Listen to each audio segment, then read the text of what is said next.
ರಾಜ್ಯಾದ್ಯಂತ ಸುರಿತಿರುವ ಧಾರಾಕಾರ ಮಳೆಗೆ ಭಾರೀ ಅವಾಂತರವೇ ಸೃಷ್ಟಿಯಾಗಿದೆ. ಕಲಬುರಗಿ ಜಿಲ್ಲೆಯಲ್ಲಿ ಮಳೆಗೆ ಜನಜೀವನ ಅಕ್ಷರಶಃ ಅಸ್ತವ್ಯಸ್ತವಾಗಿದೆ.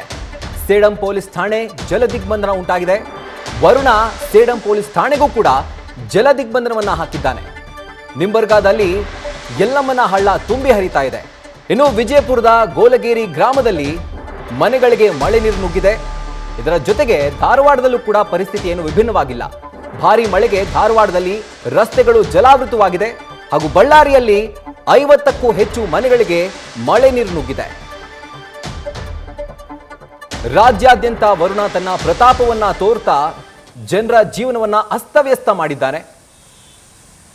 ಎಸ್ಪೆಷಲಿ ಉತ್ತರ ಕರ್ನಾಟಕ ಭಾಗದಲ್ಲಿ ಜನರು ಭಾರೀ ಮಳೆಯಿಂದಾಗಿ ಹಾಗೂ ವರುಣನ ವಿಕೋಪದ ಒಂದು ಆರ್ಭಟದಿಂದಾಗಿ ಅವರ ಜೀವನ ಅಸ್ತವ್ಯಸ್ತವಾಗಿದೆ. ಮನೆಗಳಿಗೆ ನೀರು ನುಗ್ಗಿದ್ರೆ ಮತ್ತೊಂದು ಕಡೆ ರಸ್ತೆಗಳು ಜಲಾವೃತವಾಗಿದೆ. ವಾಹನ ಸವಾರರು ಪರದಾಟವನ್ನು ನಡೆಸ್ತಾ ಇದ್ದಾರೆ.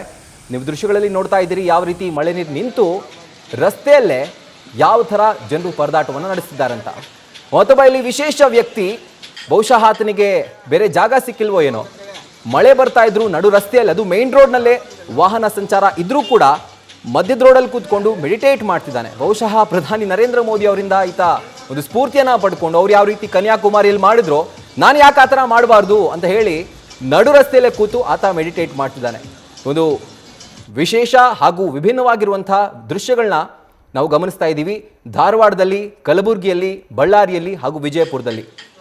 ಉತ್ತರ ಕರ್ನಾಟಕ ಭಾಗದಲ್ಲಿ ವರುಣ ಆರ್ಭಟಿಸ್ತಿದ್ದಾನೆ. ಹೀಗಾಗಿ ಜನಜೀವನ ಸಂಪೂರ್ಣವಾಗಿ ಅಸ್ತವ್ಯಸ್ತವಾಗಿದೆ.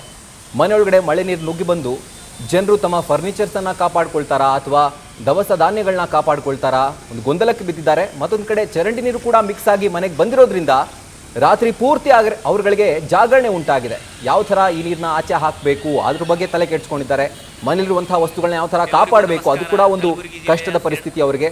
ಮತ್ತೊಂದು ಕಡೆ ವಾಹನ ಸವಾರರು ಯಾವ ಥರ ಪರದಾಟವನ್ನು ನಡೆಸ್ತಾ ಇದ್ದಾರೆ ಧಾರವಾಡದಲ್ಲಿ ಅಂತ ವಿಜುವಲ್ಸ್ ಮೂಲಕ ಗಮನಿಸ್ತಾ ಇದ್ದೀರಿ. ಇನ್ನು ಕಲಬುರಗಿಯಲ್ಲೂ ಕೂಡ ರಸ್ತೆಯಲ್ಲಿ ಹಾಗೂ ಮನೆಯಲ್ಲಿ ನೀರು ನಿಂತಿದ್ರಿಂದ ಜನರು ಪರದಾಟವನ್ನು ನಡೆಸಿದ್ದಾರೆ. ಕಲಬುರಗಿಯ ಸೇಡಂ ಪೊಲೀಸ್ ಠಾಣೆ ಕೂಡ ಮಳೆ ನೀರಿನಿಂದ ಜಲದಿಗ್ಬಂಧನಕ್ಕೆ ಉಂಟಾಗಿದೆ.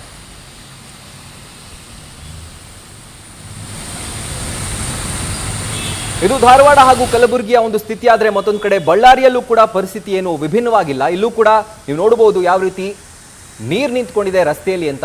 ಇದರಿಂದಾಗಿ ಬೈಕ್ ಅರ್ಧ ಮುಳುಗಡೆ ಆಗಿದೆ. ಮತ್ತೊಂದು ಕಡೆ ಮನೆಗಳಿಗೂ ಕೂಡ ಈ ಒಂದು ನೀರು ನುಗ್ಗಿರೋದ್ರಿಂದ ಅಲ್ಲಿನ ಜನರು ಪರದಾಟವನ್ನು ನಡೆಸ್ತಾ ಇದ್ದಾರೆ. ವಿಜಯಪುರದಲ್ಲೂ ಅದೇ ಥರದ ಒಂದು ಪರಿಸ್ಥಿತಿ. ಯಾಕಂದರೆ ಭಾರೀ ಮಳೆ ಆಗುತ್ತೆ ಹಾಗೂ ಮುಂದಿನ 3 ದಿನಗಳ ಕಾಲ ಭಾರೀ ಮಳೆ ಆಗುತ್ತೆ ಅಂತ ಹೇಳಿ ಹವಾಮಾನ ಇಲಾಖೆ ಮುನ್ಸೂಚನೆಯನ್ನು ಕೊಟ್ಟಿರೋದು. ಸೊ ಹಾಗಾಗಿ ಈಗಿರುವಂತಹ ಪರಿಸ್ಥಿತಿಯಲ್ಲಿ ಜನರು ಪರದಾಟವನ್ನು ನಡೆಸ್ತಾ ಇದ್ದಾರೆ. ಆದರೆ ಅಧಿಕಾರಿಗಳು ಎಲ್ಲಿದ್ದಾರೆ ಅನ್ನೋದು ಜನರ ಪ್ರಶ್ನೆಯಾಗಿದೆ. ನ್ಯೂಸ್ ಫಸ್ಟ್ ನಿರ್ಭೀತಿಯಿಂದ ನಿಮ್ಮ ಪರವಾಗಿ.